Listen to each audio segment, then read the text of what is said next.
Hey, Mike, how you doing? I'm doing pretty good, Steve.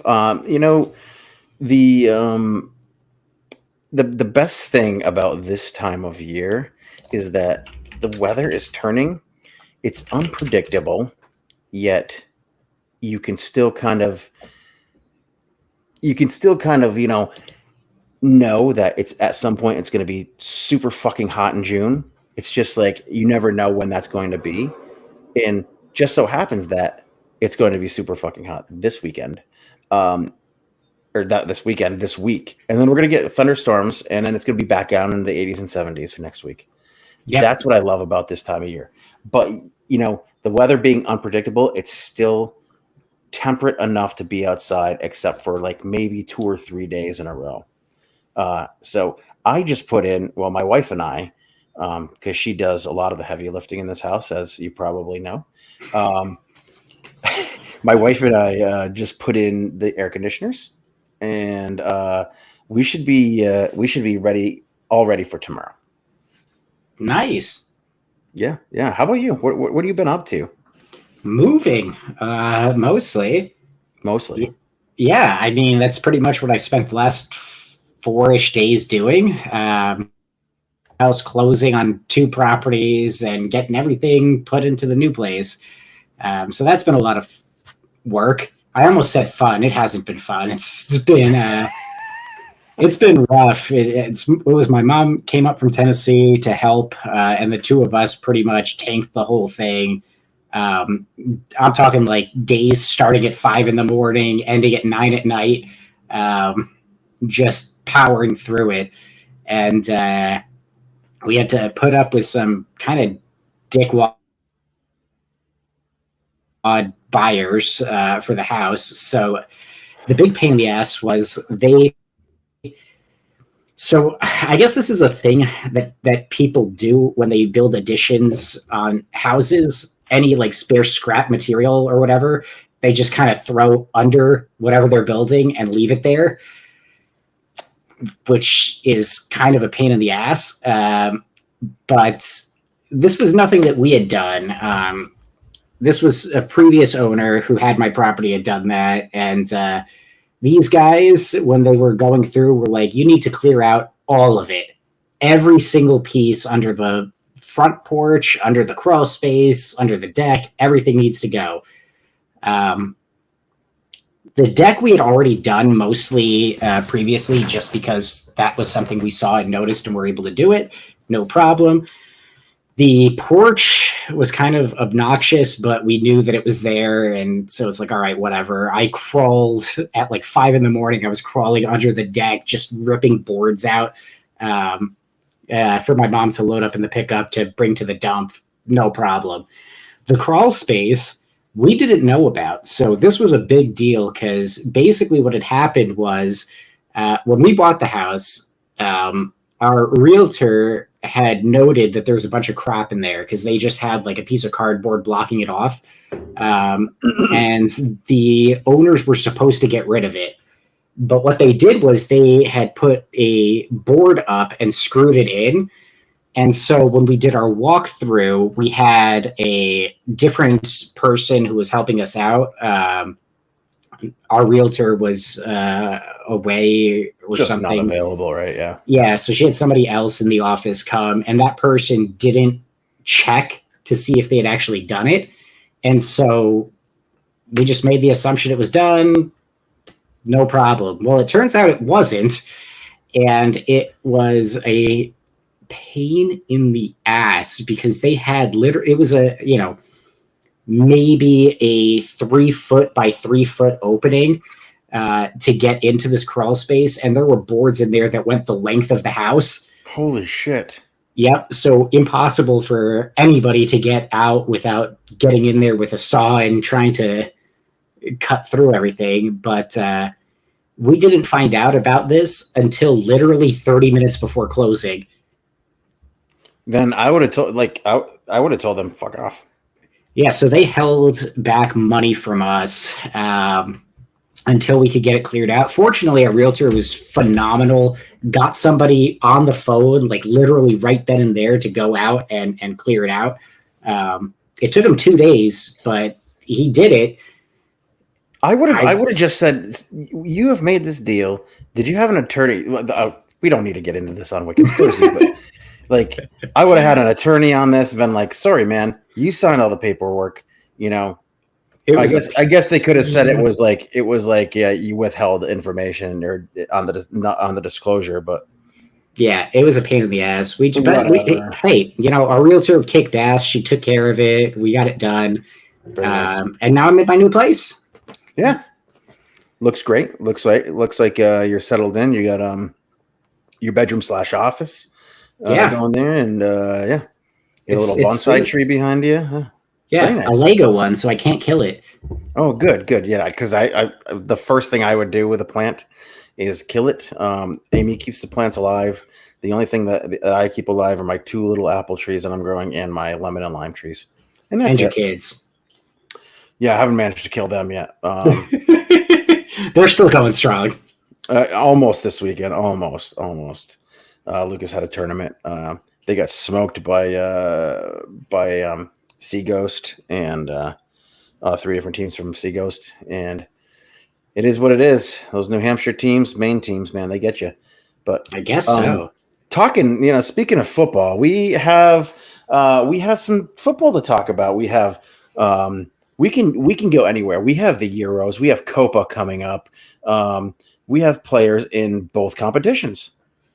We sure did, and we actually had one who put in quite a performance today too. So let's start with Euros, I think. Some interesting results today in particular, but I think throughout most of match day 1, there's still 2 more matches to be played for the first group stage. But man, what we've seen so far, I want to start with today's opener, Romania, Ukraine. Dragusin's been getting a ton of praise for his performance. Did you get a chance to see that one? I saw bits and pieces. I saw a lot of highlights. But it's very tough to watch while I'm at work. I did have a meeting while they were playing today. But I did get to see bits and pieces of it in between my my work responsibilities. And it was from Dragusin. It was one of those performances that we kind of expected with him coming into the squad. So I mean, we can get into this a little bit because I like the fact that we're seeing what we're seeing out of him right now, because it shows that when we went out and got this guy and we pressed so hard to get him in January, that the dude's not a fraud, right? I mean, he's not a fraud. He just lacks some playing time. And it's a situation where he comes in late. A lot of the guys who were there already, like, he came in to be a stopgap measure at that moment for Mickey in his injury, because quite frankly, we couldn't trust anybody else, and we needed Ben on the outside to cover for Destiny. But I think that, like, having Dragusin in our squad early in January was fine, but he just never was able to bed in with the team and get all the minutes that he needed to kind of compete. Right now, we're seeing that he's had some playing time. He's getting more and more playing time. He's had time to, get to work with his national team outside of Spurs training, and this is the player that we felt we were getting from the get-go, right? So yeah, I mean, his defending was phenomenal. Absolutely, it was, and it's kind of interesting, having watched that. There were times where he was making some really strong, almost last-ditch tackles, brilliant defensively, and he got a lot of praise for that. But there were a few moments where he also made some really aggressive runs deep into the attacking third as well, which is kind of emblematic of what we've seen from Romero at times last season, which was actually, for me, really exciting to see, because he does almost have this sort of enforcer type personality that I would associate a lot with Romero. it's almost like having that on the opposite side. It's just really a different sort of defender than Mickey, and I think that's a great option for us to have, especially when we have so many different competitions coming up next season. You're going to want the ability to say, do I need somebody pacey and fast who can sweep up, or do I want another enforcer out there who can, deal with, some of the big bulky players that we might be coming up against. And I think Dragishin's one of these guys who is going to frustrate some of the more technical people who might be a little slower. He is going to go toe to toe with some of the stronger attackers physically.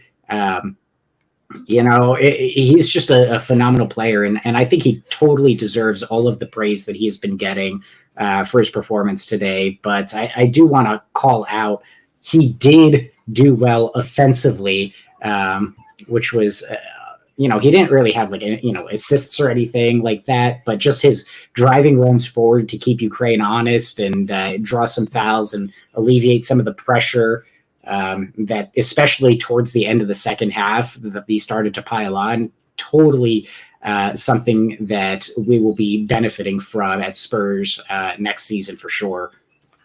Absolutely, absolutely. I'm really honestly looking forward to seeing more of him, and I think we're going to need him. Come time for the European competitions, because there's going to be a need for him to be rotating through that back line. Whomever may be there. For the European competitions, for the cup competitions, for the regular season. I think it'll give Ange a little bit of an option, if he wants to, switch things up stylistically, switch things up for injury, for rest time, just basic squad rotation at all. Absolutely. And speaking of our defense, shout out to our boy Mickey Van de Ven for getting his first competitive cup minutes for the Netherlands the other day. Just a substitute appearance, but hey, it's something. That's progress for him. Right when you're playing behind Nathan Ake, or you're playing behind a Van Dijk. I mean, those are two well-known quantities. That older names, that they're not unknown quantities; they're known quantities. Older names that we've seen time and time again. They've got the caps in with their national team, and those are the guys that are obviously going to be starting over the young upstart, the young, beautiful, handsome upstart, Mickey Van de Ven. I think eventually those guys are going to have to watch out. Absolutely. I'm not trying to say that because I'm being a homer, but I am being a fucking homer. I'm saying it because he is legitimately a player that I think is on the up. I don't think this season or his past seasons in Bundesliga were any kind of a fluke or anything like that. I honestly believe that he's going to be the next generation of Dutch defender. Not for nothing, I will be a homer and say that I'm probably completely biased here, but I definitely rate Van de Ven higher than Ake for sure. Van Dijk's getting up there in age. He's still a very smart, capable defender, but there's going to be a time where I think Mickey looks like the more attractive option, especially over the next few years. But hey, I'm just happy he was able to get out there, get some minutes, and get a result ultimately for his team. I'm just kind of jumping around from match to match. I do want to talk about the, we might not have anybody really playing for these guys, but I do want to talk through England and their match against Serbia. Yes, they got the win here, but man, that was a painful one. I don't know, I feel like Gareth Southgate got the squad wrong. You think? I don't think like yeah, it's great to have a lot of these young players on the side on the sidelines, right? Um, Guys like Kobe Manu are like outrageous. Jude Bellingham, absolutely 100% deserves to be in there. He's one of the best players in the world. Um, but I mean, I just like some of the omissions. I think he made a mistake. Dropping Madison, and again being a homer. I think that Madison is a guy who thrives off of um, lots of game time, and I think that maybe he wouldn't have gotten a lot of game time with the Declan Rices of the world, Phil Foden, that Jared Bowen who was there. Like he's better than Jared Bowen. And whether they're claiming injury or not, like they did with Harry Maguire, like Harry Big Maguire head still Maguire. still nursing an injury. That guy has been a mainstay for England, and I understand the need to kind of rotate the squad, but they fucked up. England fucked up when they did not take Olise after France decided not to take him. He could have played for England. They fucked up there. And I think he fucked up by not playing Eze at all in that lineup. Yeah, I think for Cole me, Palmer, Cole Palmer, I think it just needs more time. Sure, he was an exciting player this year. Sure, he was probably the best player on a dog shit Chelsea club. Um, and then he's starting Trent Alexander-Arnold, who probably had one. I mean, he's not the player that he was. He started Trent in midfield rather than yep. at wing back. He doesn't really play a wing back system, but he started Trent there instead of Conor Gallagher, who probably should have been playing that position. Like I know Conor Gallagher came in and made the guest appearance, but I just don't know what Southgate is thinking. It's like it's the same thing with his pupil, fucking Greg Berhalter, like Oh God. consistently picking the wrong players. Yeah, I don't get it at all. Like Trent in that midfield role is probably the most glaring issue, but to me, just looking at the balance of the team, it just doesn't look right. It seems very disjointed, lack of chemistry. I'm not entirely sure what he was going for with this, but He has two players on the back line on either side that everybody in the fucking world knows can't defend. Sure, they're great carrying the ball, and I know Kyle Walker's fast as hell, but like he can't defend. We all know that Kieran Trippier, sure, that dude could put in a cross. That dude is a 100%. Like if he were younger, he would be an Ange Postecoglou type player. He would be a player I'm sure that Man City would love to have over with Pep.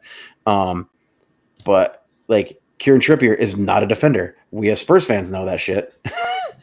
I just think he makes the wrong decisions. And sure, like I said, it's great to have Kobe Manu in there, Cole Palmer in your squad.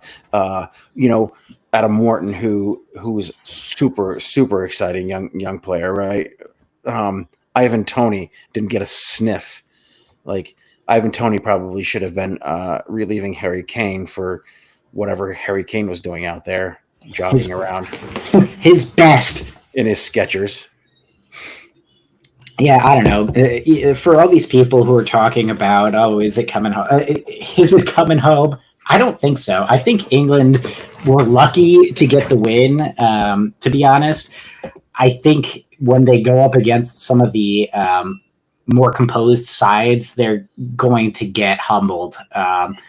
The only positive that I can say from England was that Southgate did make this comment that if he doesn't bring the cup home for them, he's probably done.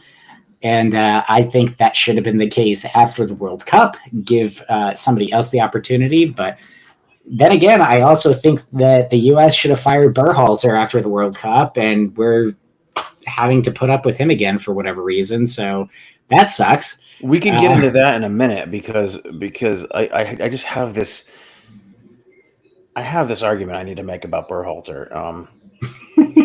Actually, you know what? I'm going to say it now. Just do it. Just do it. Greg Berhalter is a poison to U.S. soccer.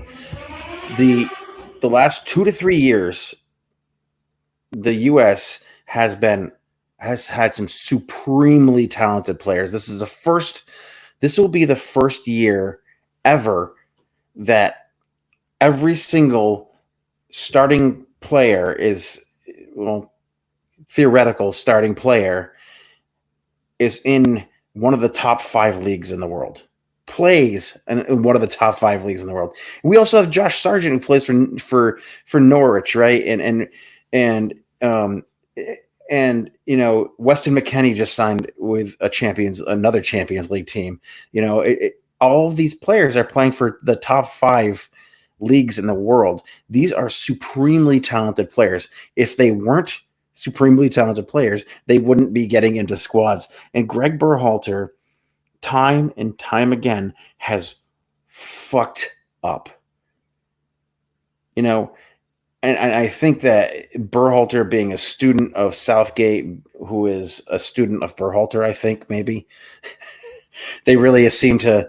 It's cyclical. It's like it is just. It seems the exact same game plan every single time to me. With both these teams, and when they came up head to head, guess what? Better talent didn't beat. Well, what's quote unquote better talent did not beat the U.S. men.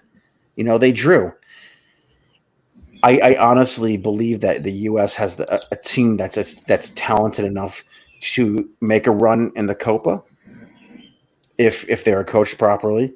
They got rid of Greg Berhalter. His contract went out. They did this fucking almost year-long coaching search, and guess what happened? They hired him again. Blows my mind. I honestly don't understand that. Yeah. So anyway, that's my rant about Greg Berhalter. Anyway, we had 2 more players who had some game time. Well, one of them had game time. The other one kept his seat warm. Unfortunately, Vicario is not the starting keeper for Italy.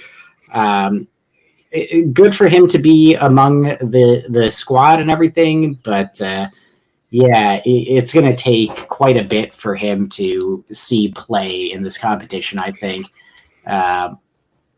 I love the guy, but yeah, he's and to be fair, he does, I think, know his position in the squad and isn't really bitter about it. But there is one player who is still Spurs who did get a run out. Højbjerg, Denmark drawing Slovenia there, with our former Spurs Eriksson getting the goal. Yeah, man, he's another one who. I don't know, man. This just seems like is his time done? And I don't mean that from just a Spurs perspective, but you know, there was some talk about how any potential transfer that he has he'd want it to be towards a Champions League team. I don't see that happening in England. I think he might be done in the country if that's the case. I think he might have to go to like an Italy or Germany if he wants to get some game time in a Champions League team and be among the starters. I just don't see it happening for anyone in England, and honestly, even Germany. I don't know which squad could really use him. That's a tricky one. He could do well in another Jose Mourinho squad. I think that. I think he was purpose bought, you know, and he really showed what he was worth under Jose. I think he worked really well under that manager. I think where he started falling apart is in that Conte system because he kind of got lost. He didn't know what he was supposed to do. You know, the ball wasn't being played through the middle anymore. The ball was being hucked up the outside. You know, there was no opportunity to put in a big diagonal. There was no opportunity to defend hard in in the middle third of the defensive pitch.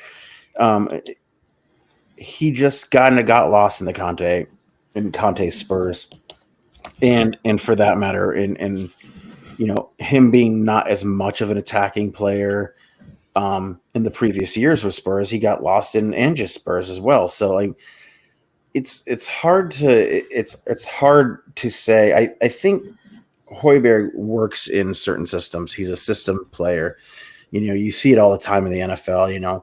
Lots of quarterbacks who look great, in one system aren't necessarily great in another system. You could take, if any of you are NFL fans out there, you could take Russell Wilson as an example. Russell Wilson worked really, really well in the Pete Carroll system in Seattle, but then he goes into a different system in Denver and he's not successful, right? And everybody, to put it lightly, yeah. Yeah. Everybody thinks it's because he was done, and I don't necessarily think he was done. I think Pete Carroll had kind of given up on him in Seattle. So he goes to Denver, signs the big contract, and it's just a different type of system. He has Drew Brees' as old coach, and he's not Drew Brees. He's a completely different quarterback. I think that he's going to do fine under maybe Mike Tomlin. But we'll see. So it's the same type of situation with Højbjerg. I think if he goes to another team that likes to play defense and ship the ball out deep, on counterattacks, I think he's going to be very successful. Yeah, I think you're right. And to his credit, I think he is the model professional. He doesn't complain. He doesn't, lag around or pull any of this shit on the fields that might indicate he's not giving 100%. He goes in there and he does give it his all, even if he's got the error in him every now and then. Credit where it's due. He tries, he plays for whichever shirt he's got on, always gives it his best. But yeah, I think that's probably one guy who's probably going to be on his way out this summer. But before we get to transfer talk, there's two more questions that I have that I want to run by you. First and foremost, we're getting towards the end of match day 1. There's just 2 more games to be played. Turkey at Georgia, Portugal, Czechia. Czech. I like how it says Czechia on Google. It's Czech Republic. Yeah, it's Czech Republic, right? Yeah, anyway, so with that in mind that they haven't played yet, based on the results so far, do you have a team that you think is probably going to win and a team that you think is going to be the dark horse of the tournament? Look, I mean, I still like France, even though they came up against a really tough Austrian team today. France has got all the star power. France has all the firepower. With Dembele and Mbappe. They have the big names. Obviously the World Cup runner-up. I think obviously they're the favorites. They're the clear favorites. Everybody's saying Germany right now because they put a stomping on fucking Scotland. I mean, Germany looked great against Scotland and Scott McTominay, but Germany's going to give it a run. I think England will maybe pull their shit together and give it a run. But my dark horse, there's a couple. I think Italy can make a run, man. I think that Italy can make a run. And I really like this Spain team. I do. Even though there was one giant fucking glaring omission from that squad too. Pedro Porro. Poor Pedro. So hey, on the plus side, at least we got his doppelganger, Benny Prego Porro on Vermont Green. I don't know if at the game, the Green game, it was hilarious. A bunch of kids were standing, as close to the end of the section I was in as the security guard would let them stand. and you would just hear them chanting, Benny, Benny, Benny. Benny Prego is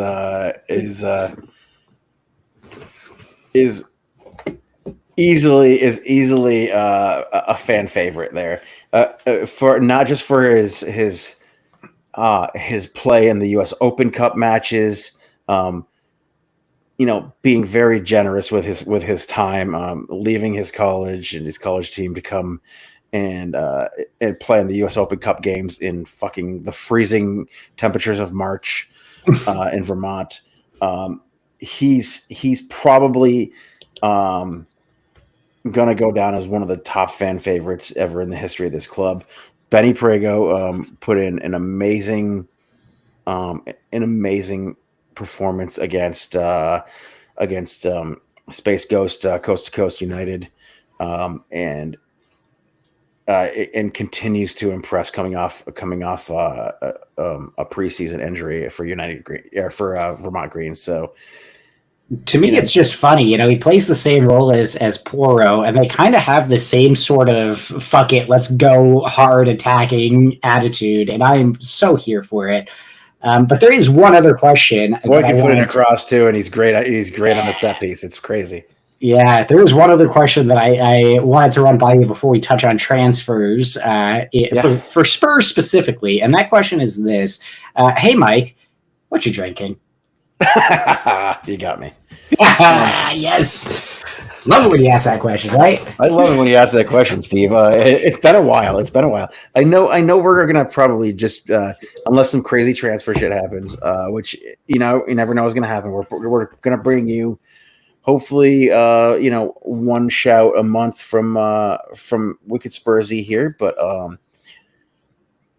Hey Mike is gonna be one of those things that's gonna be special treat, sporadic, if you will, spur of the moment decision. It'll be a spur of the moment decision. So we went up to Maine for the Space Post United tournament this weekend, and it's always nice because you go up there, you get on the coast of Maine. We're in Portland and Freeport, where L.L. Bean lives.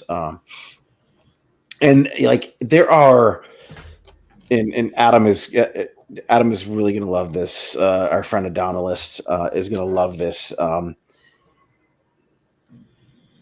Right now, as we're speaking here on Wicked Spursy, I'm going to put it out there that Maine has surpassed Vermont in terms of quantity and quality of beer. And craft beer. Intriguing. Went to a number of breweries. Didn't get to go to Mast Landing like we had hoped. The boy had a late game. They lost. He put in a really, really hard performance. Couldn't get any service. And he was just a little depressed after the second game because it kind of knocked them out of the tournament. But we did get to go to Maine Beer Company. We went to Great Rhythm. We went. That was in New Hampshire on the way home. We went to Bissell Brothers, which is home to the world famous Portland Carpet Spurs. Cleaners. Oh. What's that? Carpet Cleaners. There, yeah. They're the world famous. They're a world famous Spurs bar, Spurs brewery.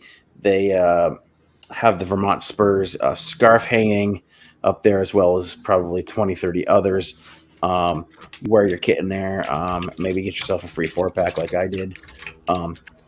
That all said, today's beer is called Wolf's Neck. Oop. This way. You can't see it. It's too light in my It's there. It's there. Wolf's Neck. WOLFES. Apostrophe S. Neck. It's an India Pale Ale. It says "Do what's right" on there. So, Maine Beer Company is home. Their home is in Freeport, Maine. It's a nice little spot. Our Wicked Spursy Dave was not as impressed as I always am when I go there. Tried a number of different beers. Did not try this one. To be fair, Wicked Spursy Dave has a very high bar for what he tolerates as an acceptable beverage. Or acceptable anything. I don't know. I mean, he does podcast with us, so that bar's got to be considerably lower. But in most other parts of his life, Fair enough. So this says Wolf's Neck Center for Agriculture and the Environment is a farm-based education, research, and visitor center. Sediments more than 600 acres of conservation open space on the coast of Maine. Oh wow, this is a beer brewed for a good purpose. So their work is focused on the implementation of regenerative agriculture principles to create healthier ecosystems, increase farm resiliency, and build soil health to mitigate the effects and adapt to changing climate. So it's a climate change beer. So this beer goes to support any organization devoted to work in regenerative agriculture, aquaculture, and wild fisheries. So I'm going to pour it into this Long Trail Ale Vermont pint. A Maine beer and a Vermont pint. The Vermont pint, as you can see, is a large pint glass. I think we've used it on here before. It's also known as the Imperial pint.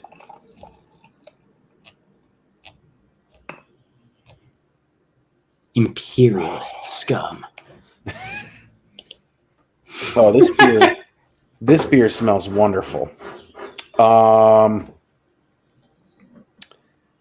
can't wait till the head settles down on that because I didn't watch when I was pouring it.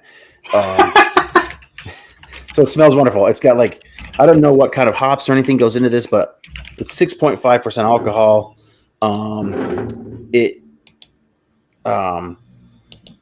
Straight off the top, it smells of grapefruit, a little bit of guava, some pine. Like it's got all those qualities of a good IPA. It's not like one of those crazy hazies. It looks a little bit like Fokelbanger, to tell you the truth. But let's get into this, man. Let's do it. And while you're drinking that, I'm going to pitch my plug for Black Flannels Leaves of Achilles Gruit. I fucking love this beer. It's just so refreshing. And What's I hardly ever... What kind of fruit is in that? It's actually... So this is interesting. It's yarrow, elderflower, and Labrador tea. Huh. I am Gruit. There you go. It's fantastic. I did it. But nobody wants to hear what I'm drinking. We're all here to hear what Mike's drinking. And Mike, tell us a bit about this Maine beer that you are drinking out of a Vermont cup. This beer is really good, man. I don't know if I'm going to have more than one or two of these at any point. It feels like it's going to get you drunk real quick, you know? It'll get you drunk. It feels like it's going to get you drunk real quick. Maybe it's not. Maybe it just feels like it's like one of those high test double IPAs. Small dog behind you. Yes, there is a small dog behind me. Is that an Australian Shepherd? That is a Pomsky. Oh, okay. Thank you. Anyway, getting back to the beer. I really like the beer. I don't really have anything bad to say about any of Maine Brew Beer Company's beers. I did have one in my flight that I did not like at all. It tasted like soap. Yeah. Of course, I drank it anyway. But this beer is another phenomenal offering. And nice lacing, as they say. How's the head? Soapy head without the soapy taste. There you go. I was just gonna ask if that makes the difference. I guess it does. It tastes like that guava, that when we get that hint of the pine when you're drinking it. It's great offering. It's a single India Pale Ale. I really like it. Did you just put that in the notification? Your guess? No, but I should put a guess in. I've got. I'm second guessing. I won't look it because I'm ready. 1, 2, 3, 3.8. Damn it! I went too high. I thought you'd be more into that, but you know what? I guess No, it's just a little rusty. I gotta set the bar before the season starts. It's a preseason beer, you know. If you want to set the bar, you got to talk to Wicked Spursy Dave. He's all about bar setting. You know, Dave is really not gonna like this episode. Dave's gonna love this episode. I don't know what you're talking about. I can't wait for him to listen to it and send us this, nice text. Keep my fucking name out of your mouths. Keep my name out your motherfucking mouth. So I'm gonna do a song for us today. And, a song. I'm excited. Yeah. Let's see. Gonna get another sip of this. He's thinking deep in thought, folks. Deep in thought, looking over the horizon. I like it a lot. I like the beer a lot. I'm gonna move it up to 3.9.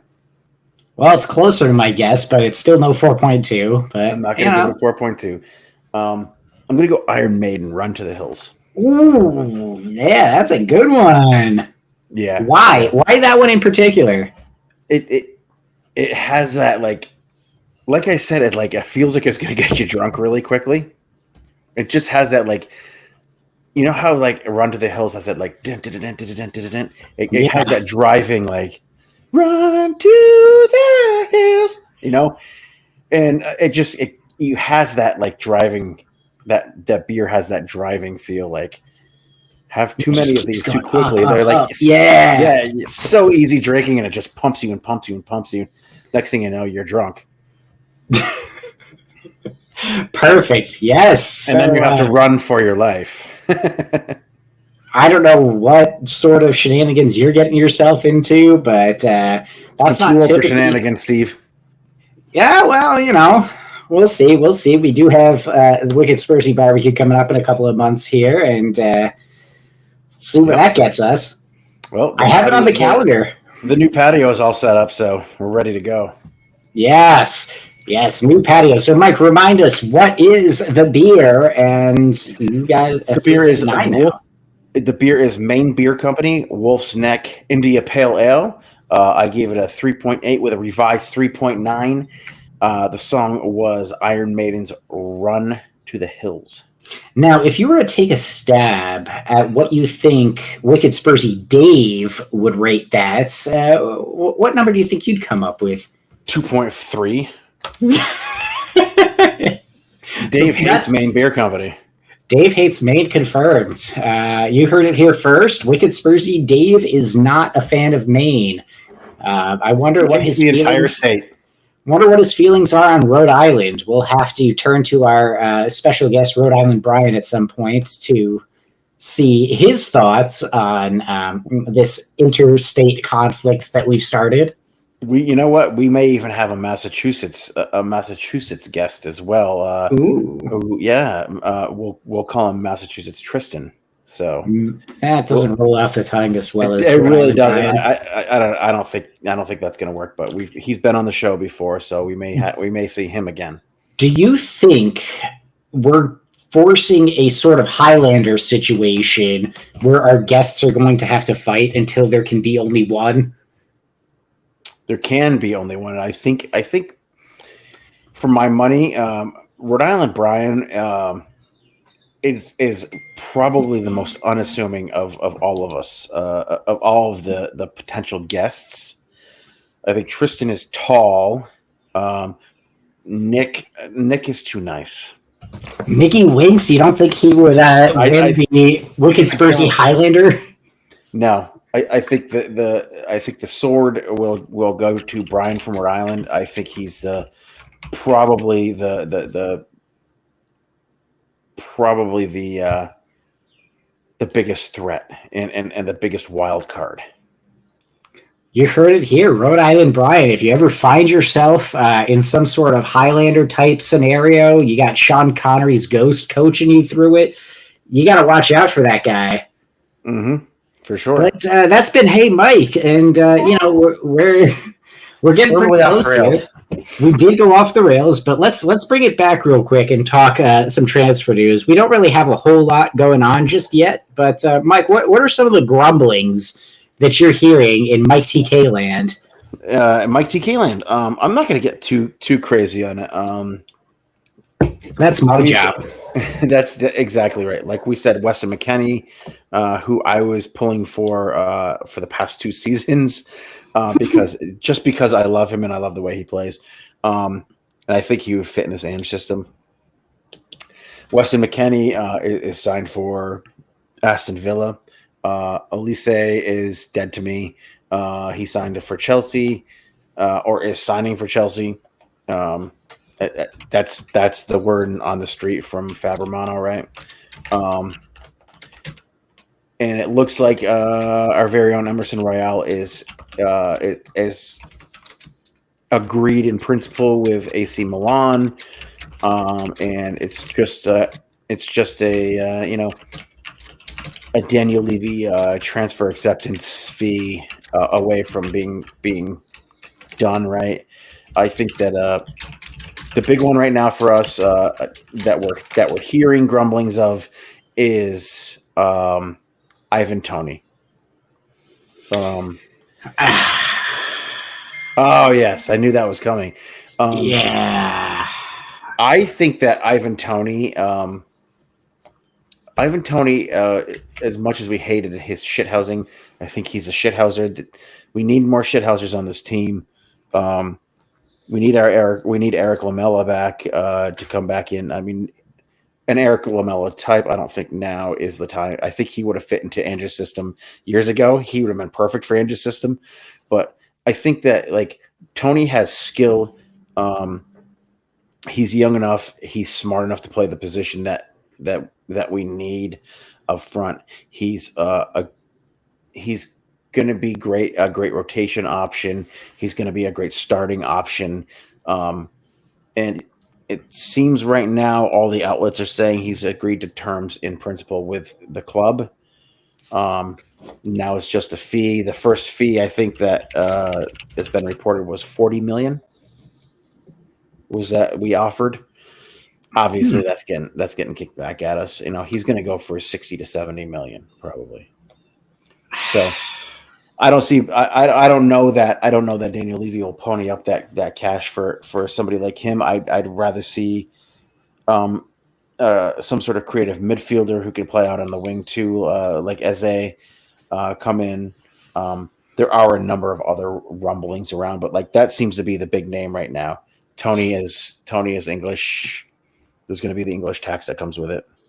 Yeah, I mean, for me personally, I don't like it. I just don't think. Yes, he's a good finisher. Yes, there's some quality there, but from a personality perspective, I just don't know how he fits in with the Ange squad. But that being said, if Ange wants him, I will shut up and just accept it because what Ange wants, Ange should get.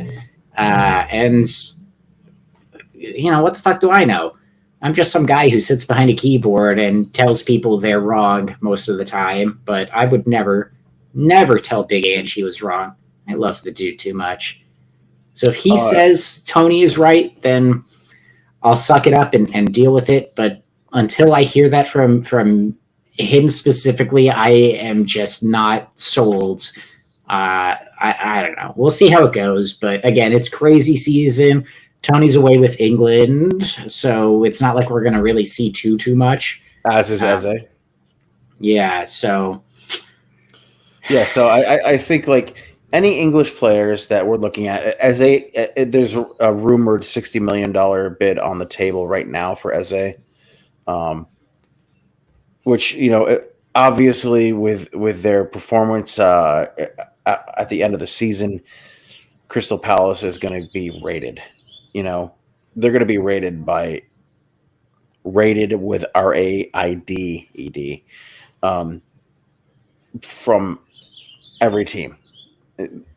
I mean, every single one of those young players are going to be taken. I'd love to see Eze come in. If we can pull off Eze and Toney, I think that right there is a successful window. But with Emerson Royale probably leaving, with Ben Davis probably leaving, Hoiberg probably leaving, we're going to need some cover in some of those spots. I know we can bring up some of those young players, but it's probably unlikely that we bring up a lot of the young players. Um, Jamie Donnelly, Mikey Moore is probably going to go out on a probably a pretty big loan. Our new Swede is probably going to go out on a loan. Like those younger players, it's going to take time to get them in. Yago Santiago probably might go out on a loan. I think the most ready is probably Donnelly, but we'll see. There were some rumblings I was seeing about Will Langshear going potentially straight to a championship squad. That could be an interesting one. Well, he's a lot of potential, a lot of scoring. I still want to see what Troy Parrott does when he comes back in preseason. I think I've been high on Troy Parrott for a long, long time, and I think it's time he gets his shot. Interesting. Most people around here just go with the weed, but yeah, that's sometimes too. Hey, if Troy Parrott's what gets you going, then that works. But we do still have a little ways to go before we hit preseason, technically, which seems weird because I feel like we already played a preseason fixture. Or maybe that was just a glorified postseason. I don't know. That Newcastle game was fucking weird. Saudi United. Yeah, Saudi United, exactly. But I'm sorry, Natalie, if you're listening. I really do like you. You're a wonderful person, but your club sucks. We've got our first couple preseason fixtures coming to us at the end of July. I am also excited to see how that plays out. I'm a little sad that I likely won't be able to watch the games unless I don't know, some miracle happens. I can't imagine a game being played at Japan National Stadium is going to be on broadcast at a reasonable time for us here on the East Coast of the U.S. Same with the Seoul World Cup Stadium. Probably going to be a really early morning match, but you can probably steal my Spurs play login if you'd like. Well, yeah, we'll see how it plays out, but we got a ways to go. Lots of transfer gossip to come in between now and then. And, like Mike said, we've got, it's our postseason as well. We won't be doing a regular segment, but we'll pop in every now and then as there's something interesting to discuss. So even if there's not, we'll just pop in and say some weird shit and then leave for a couple. Yeah, I don't know what I'm talking about. Interesting. If you're looking for interesting, this is the wrong fucking place. But hey, you know what? We got some more Euros games coming up. I almost wanted to say Gyros games, but there's a lot to unpack with that one. And I don't think our listeners really care about Hero versus Gyro and how that's even relevant. But we are getting close to time here. So, Mike, why don't you take us through your closing thoughts? My closing thoughts are these, Steve. This off season, this post season, I've been less active with the Mike TK. I've got a lot of stuff on my plate. I have to be the head megaphone guy at the Vermont Green games. I've got our other podcast, the Vermont Green podcast, two of them. I do a Windy style tactics podcast with our Gooner friend Dan for the Vermont Green. Despite being a fucking scumbag, he's a great tactical mind. And he still supports Arsenal? Yeah, I don't understand. Yeah, I don't either. So I've got that going on. I've got a lot of stuff going on. My kid is coming into the end of his season, going into lots of camps. So I'll be crying when he goes to his first overnight away camp in a couple of weeks. So there's just a lot on my plate. So I just want everybody to know that like Wicked Spursy will be around. We'll be coming to you every few weeks, probably We'll probably get you if any crazy content comes out with the ITK stuff, like credible crazy stuff. But otherwise, I think once a month is going to happen. We'll do this one in June. We'll do one maybe for the Euro final in July, and bring you some more stuff then. But until then, like, I just look forward to spending a summer out on my deck in my new patio, preparing for the Wicked Spursy barbecue, and just enjoying some, I think, nice weather that we're going to have here. I've been told that El Nino is done. So I think the rain and all that, like, from last year was the end of El Nino. I've been told. I've just been told by Gunnar Will and lots of Gunnar people. I've been told by Gunnar Will they know? and by the Weather Channel that El Nino is apparently dead. La Nina might not be dead yet. Great assault. Anything that a Gooter says, they bottle it right at the last minute. They do bottle it, like they get so close, so close, and then the bottle just tips over. How unfortunate. Anyway, not really. I think it's pretty funny. It absolutely is. It's hilarious. It's like watching a video of a toddler dropping their ice cream cone, like the ice cream falls off the cone. Yeah, I take pleasure in those videos. I don't take pleasure when it happens to my kid, but I take pleasure in watching the video of the ice cream falling off the cone. Absolutely. As for me, I want to call out a mutual interest of ours as something that's really exciting coming up this weekend, Saturday, June 22nd. Flag. Flag? Yes. You know? What the fuck is Flag? Have you not seen Flag? Oh, yes, Flag. Yes. It's not the flag that I'm excited about, though. Okay. It's the fact that Vermont Green are hosting their first ever women's exhibition. Indeed. Coached by the one, the only Sam Wicked Spursy Dave. Oh, yeah. No. Sam Mewis, U.S. women's national team legend, two-time greatest women's player in the fucking world, Colchester, Vermont resident, Sam Mewis. Hey, that's where I live now. Yeah. I wonder if I'll run into Sam. She lives on the other side of the favorite lake, players. Of course. And I'm not dropping any kind of ITK on this, but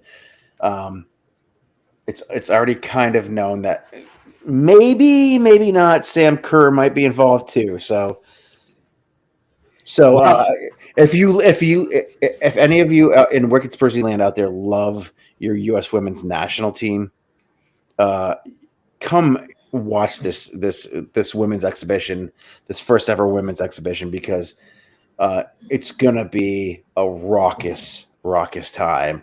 Absolutely. In the stands of Virtue Field, it's already sold out. There's gonna be 4,000 plus people there. It's gonna be amazing. Food trucks, beer, fat bearded guy on a megaphone waving a flag that says flag on it. The flag. The flag. And you know what? If you can't make it, Vermont Green is broadcasting all of their home games live on YouTube for free. And, not for nothing, we've got some pretty damn good coverage for just a USL2 squad. This is the only team that I have seen where our live stream on YouTube comes with commentary. And it's pretty decent. Yeah, it's pretty good. Close-ups on corners and set pieces. It's outrageous, the quality that they put into it. It's really solid. A great alternative if you're not local, can't get tickets to the sold-out match, but still want to check it out. Highly recommend it. Brian McLaughlin. On the background. Brian McLaughlin, Matt Montiel on the commentary. It is just pretty amazing. You know what? You're not gonna see the darlings of English football, Wrexham. You're not gonna get to see them in the same type of display of just broadcast display that you will see the Vermont Green. You won't. It's phenomenal. I'm very much looking forward to this. I will be there in person, checking it out. Mike will be there. Wicked Spursy Dave is apparently not coaching this squad. I'm trying to figure out what it is he does as his day job. I don't know. He's got to be running the Illuminati or something. It's the only explanation I can think of. He's like Chandler Bing. We know he goes to a job. We just don't know what that job is. And knowing Dave, it's got to be a really important one. It's him, Taylor Swift, Jay-Z, and Beyonce running the Illuminati. That's got to be it. Or he's in charge of the that button, the go to war button. He just sits there, the big red button on his desk, and if the time comes and he presses it, everybody just gets nuked or something. It takes a big man to make these big decisions, and Dave is big shoulders, big beard, Big Dave. Big Dave, excellent. So this has been a thoroughly unhinged Wicked Spursy. Let's see, what would Dave do now if he were hosting? WWDD. You know what? I don't know what Dave would do, but I am going to share a couple of quick comments. The first of which being, quiz. And the second of which, don't be an asshole. Oh, now I know. Dave would say something like, Mike, what do you have to end with? You know, guys, it's going to be really, really goddamn hot this week. If you're in Germany for the Euros, it's really, really warm. I saw Kevin De Bruyne sweating. I mean, Lukaku lost 37 pounds today. He's still of sweat, and he's still chubby. And he's out there doing his thing. It's going to be hot out there. Guys, put on your SPF, man. Put on the sunscreen. Put on the sunscreen. COVID's not a thing anymore, so put on your sunscreen and just go out there, tread lightly, and be safe. And you know what? Even in the off season, Tottenham Hotspur action. It's fantastic. There it is.